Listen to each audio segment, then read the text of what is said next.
친절한 시사, 시원한 통찰, 노영희의 출발 새 아침, 슬기로운 인터뷰.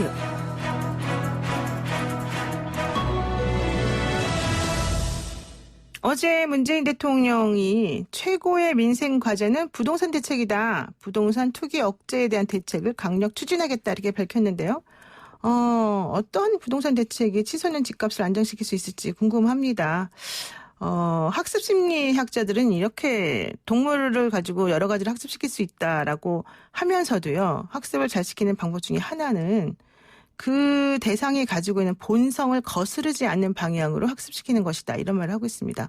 지금 현재 부동산 대책이 잘 안 먹히는 이유 중에 하나가 어쩌면 부동산과 관련된 사람들의 심리 혹은 이 본질을 잘 모르기 때문이 아닐까 좀 생각이 들기도 하는데요. 김원동 경실련 부동산 건설 계약본부 본부장과 연결해서 이야기 나눠보겠습니다. 본부장님 안녕하세요. 예, 안녕하십니까. 네, 김태년 민주당 원내대표가 강력히 얘기를 하더군요. 다주택자와 법인에 대한 종합부동산 세율을 강화하겠다. 그리고 징벌적 증세인 종부세를 또 강화하겠다. 이렇게 얘기를 하고 있는데요. 이거 집값 안정화 효과 있을까요? 아니요, 전혀 없을 겁니다. 네. 왜 전혀 없냐면, 개인들에게 종부세를, 네. 부과하는 거는 2005년부터 지금까지 15년 동안 네. 종부세를 개인들은 법인이나 그 재벌 대기업이 가진 몇 조짜리 빌딩이나 이런 것보다 세율이 4배 정도 더 냈습니다. 네네. 세금을. 네. 그리고 주택을 갖더라도 개인이 주택을 가지면 3% 이상 그 종부세를 냈지만 네. 법인 이름으로 이 주택을 사가지고 네. 그것도 뭐 10채, 100채, 500채를 가지고 있어도 종부세를 한 푼도 안 걷었습니다. 아, 그래요? 그렇습니다. 네. 그래 놓고 지금 또 법을 개정해서 네. 개인들한테만 네. 법인과 그다음에 임대업자 그 집을 수백 채씩 가진 사람들 네. 그런 사람들한테 세금을 더 걷어야 되겠다. 15년 동안 80조 정도 종부세를 덜 낸 법인한테 세금을 더 걷어내야 되겠다. 네. 이렇게 해야 되는데 네. 세금을 덜 내는 사람은 세금을 더 내라고 안 하고 네. 15년 동안 계속 세금을 더 내던 사람들에게 집값까지 올려놓고 정부가 그렇죠. 집값이 올라가면 세금을 더 내게 됩니다. 네, 그렇죠. 거기다 또 세율까지 올린다고 하는 거는 네. 반발만 일으켜서 논쟁을 일으켜가지고 네. 야당하고 공방만 하다가 끝나겠다. 이런 대안으로밖에 보이질 않습니다. 그러니까 지금 김원동 본부장님 말씀하시는 게 맞는 게 사실은 작년에 예. 종부세 관련해서 그 공시지가를 올려버렸어요. 상당히 많이. 그러고 나니까 공시지가를 너무 작게 올렸습니다. 땅값 지금 아파트값이 네. 문재인 정부에서 3년 동안 50% 올랐습니다. 네.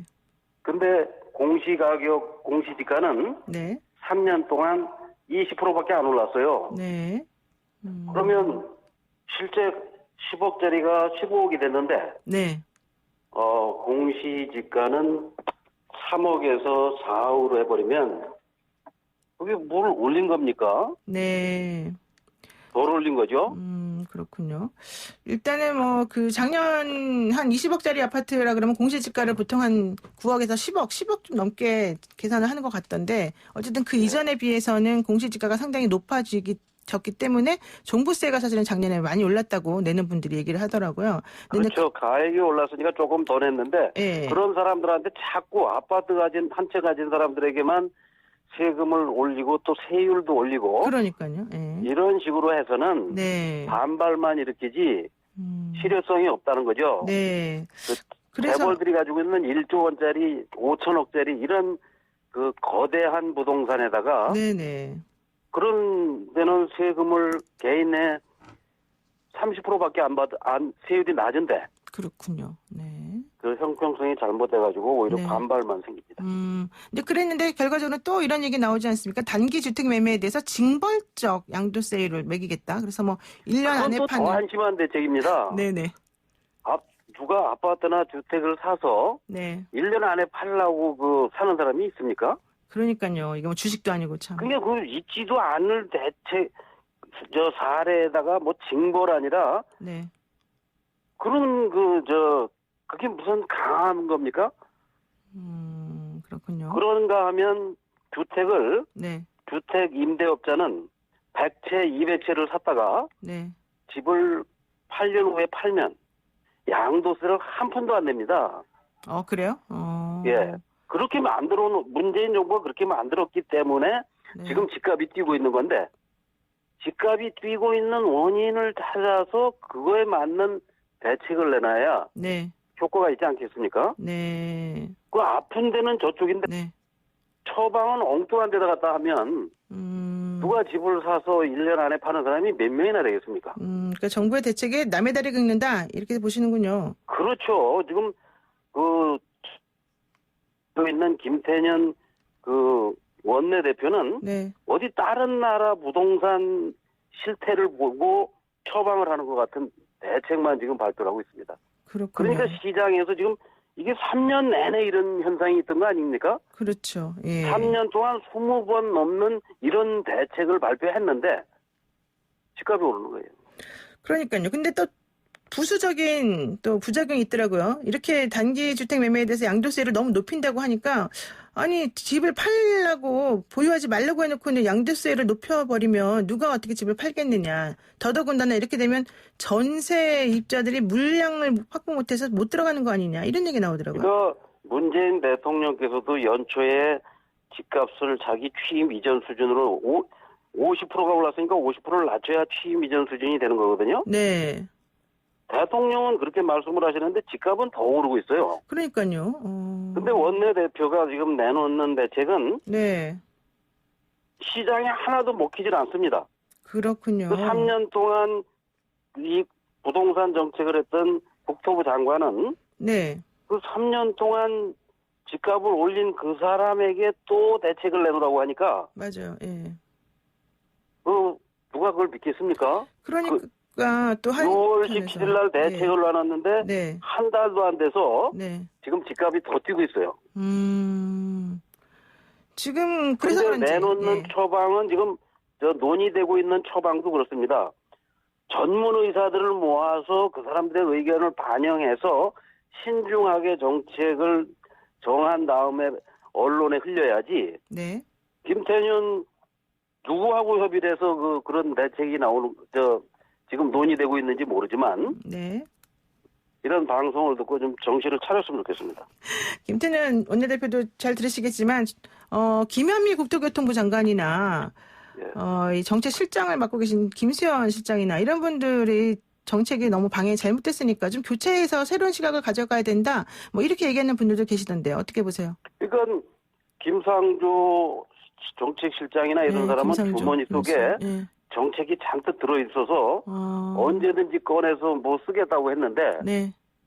그 꺼내서 쓰는 정책들이 하나도 약효가 없는 약만 갖다 쓰니까 계속 부작용이 생기는 겁니다. 네.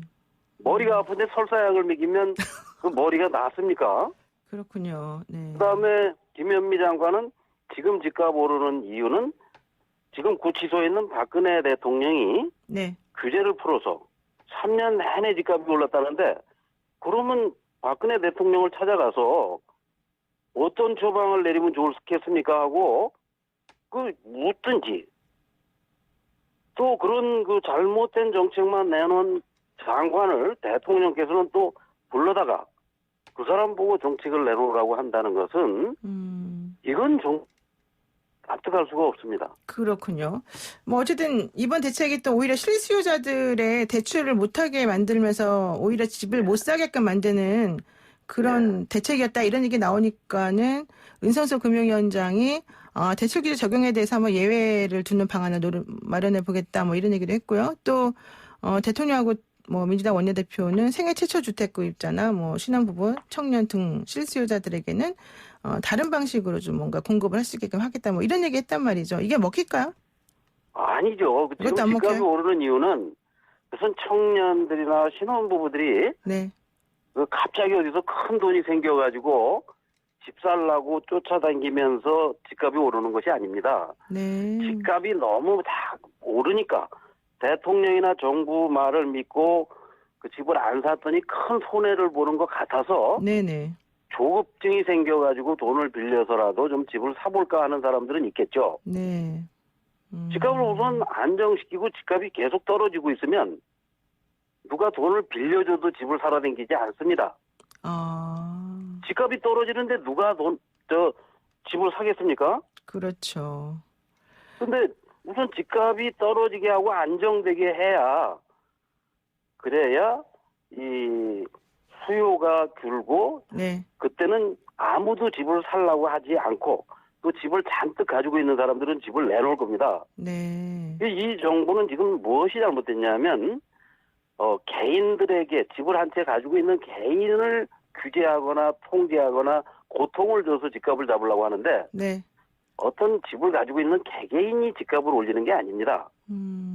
이 집값이 올라가는 이유는 정부가 정책을 잘못 쓰기 때문에 네. 정부가 투기를 조장했기 때문에 올라가는 거죠. 알겠습니다. 그러면 예. 아파트를 공급하는 분양업자나 주택업자가 터무니없는 분양가를 받는 분양가 상한제를 도입한다든지 분양 원가를 공개시킨다든지 분양가에 과도한 이득을 남기는 거를 통제한다든지 네. 이런 걸 안 하고 왜 개인에 대한 얘기만 자꾸 하냐는 거죠. 알겠습니다. 예, 오늘 말씀 여기까지 듣겠습니다. 고맙습니다. 예. 네, 지금까지 김원동 경실련 부동산건설개혁본부장이었습니다.